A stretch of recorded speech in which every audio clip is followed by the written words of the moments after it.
Welcome to Car Sales Talk 101, where it's all about life in the car business. Telling you like it is. Here's the man with the plan, Terry Cameron. Let's get started. Welcome back to Car Sales Talk 101. I'm Terry Cameron. Thanks for hanging out with me again for this episode, which just happens to be episode number 200. Who'd have thunk it? 200 episodes talking about life in the car business. I didn't know there was that much to be known. But we're going to go ahead and start this week talking about trying to convince your customers to buy the car today. And by doing that, we're going to help explain to them the cost of ownership, which may be the only thing we need to do to get them to nod their head and say yes to the deal. But before we do that, I want you to please hop on over to Apple Podcast and give me a rating and maybe write me a review. I do appreciate everything that you guys say. So let's go ahead and get started. Episode number 200, the cost of ownership. So in the volatile world we find ourselves in today, especially in the car business, the ability to explain the concept of cost of ownership, well, it has to be a must-have skill. You need to have it if you plan on being a successful sales professional. It's been said that people buy with emotion but pay with logic. So helping a client make a positive buying decision means that we sometimes need to walk them through a logical cost of ownership discussion to help us close the sale. Being a master at this skill helps us overcome many objections such as price and payment concerns, and sometimes just to get the customer off the fence and more at ease in making a decision to buy now.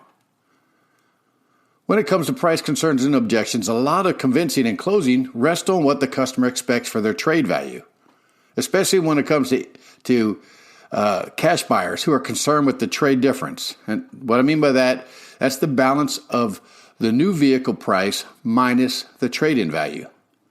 With all the information available on the interweb and at the consumer's fingertips, many come to the dealership with a number in their head that they want to pay for cash. And I think that most customers are, for the most part, semi-okay with the selling price of the new car. Because after finding this vehicle online, if they weren't okay with the price, chances are they wouldn't have even showed up, or they would try to negotiate the price over email and phone. So what we have left is justifying the trade value. Now, we do this by reviewing the appraisal with your customer and discuss every reconditioning item one by one. You need to get agreement on each item as necessary repair to make the vehicle suitable for retail sale. Remind them that your manager is the professional and he does this every day. He's very aware of the market value of pre-owned vehicles, and it's his job to be in tune with the market trends. The market sets the price.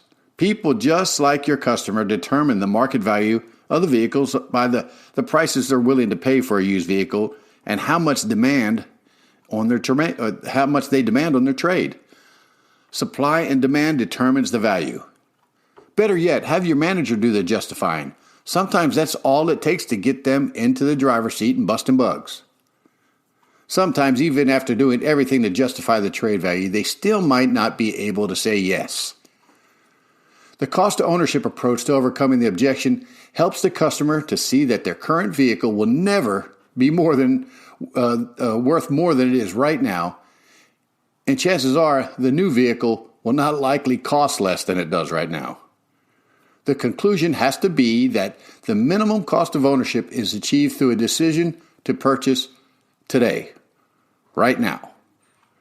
Everyone understands that their used vehicle is worth less every day that goes by. Each day that goes by, the chances of further major repairs or maintenance expenses goes up. I mean, I can't tell you how many times I've taken a vehicle in on trade with brand spanking new tires. Everyone also has the experience of prices on new items rising over time, especially nowadays. The conclusion is, this is the best time to switch. One more thing, don't forget about taxes and fees. There have been plenty of times I've closed a deal just to find out that the customer was thinking the number we closed on included the fees. And that can be a tough hole to dig yourself out of if you're not careful. Now, when it comes to a customer objecting to the payment being higher than they expected, and not necessarily the price or trade value, you have to go a different route. And I know this works because not only have I used it and seen it being used many, many times, but I also did this on a purchase that I was making for my wife and I. You're going to need a pen and a piece of paper to help pull this off, but it's actually pretty easy to do. So let's say, and I hear this all the time, the customer, for example, was paying $450 a month on the car they're trading, and they felt comfortable with going up around $100 on the new vehicle. But the payments were about $150 to $200 more than the payments on the trade-in.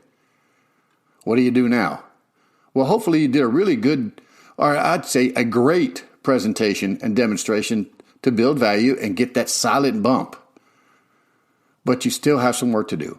With that pen and paper, I want you to start asking the customer about any maintenance issues they may have had over the past 12 months. I'm not talking about normal scheduled maintenance, like oil and filter changes. I mean, things they had to come out of pocket for that is not part of standard maintenance. Ask a lot of questions to help them jar their memory because they'll forget. And in my particular case, I came up with, I replaced my windshield for $400, new tires for $680, headlight assembly $130, and the antenna that was eaten by the automatic car wash for $35.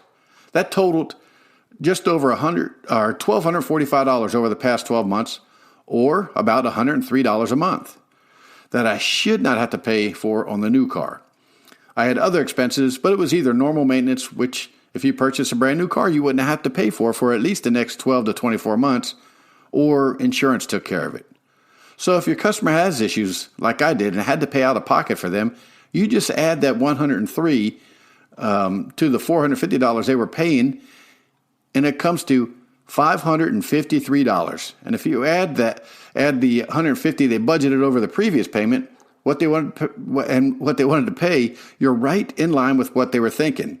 Again, you really have to ask a lot of questions to dig out those extra expenses they paid to make this work. The point I'm trying to make is that we don't have to reduce our price or give more on trade just to get the customer off the fence and behind the wheel. Practice this method in role-playing sessions and see exactly how easy it can be to explain the cost of ownership to your customers. And in return, you'll sell more cars and make more money. And isn't that what we're in this business for anyway? So practice this. I'm telling you, it works. And it's just another tool that you can put in your toolbox to help you overcome objections and help get that customer to make the decision to purchase today. And you know what? If they don't purchase today, if you do this correctly and you do it professionally, you're going to sell the bee back. They're going to go somewhere else, and the salesperson down the street's not going to be able to do this. They're going to seem a little bit shady, but you were transparent and professional, and you have a greater chance of getting them back. And you know what happens when they come back? They buy. So again, episode number 200. I'm really proud of this one, and I'm glad I got to hang in there this long, and I hope you guys hang in with me too. Remember, the sky's the limit. I'll see you soon. Thank you for listening to this week's episode. Please rate it and write a review on Apple Podcasts. We appreciate your valuable feedback. You can email Terry at 10minutessalestalk@hot.rr.com. And don't forget to share the show with a friend.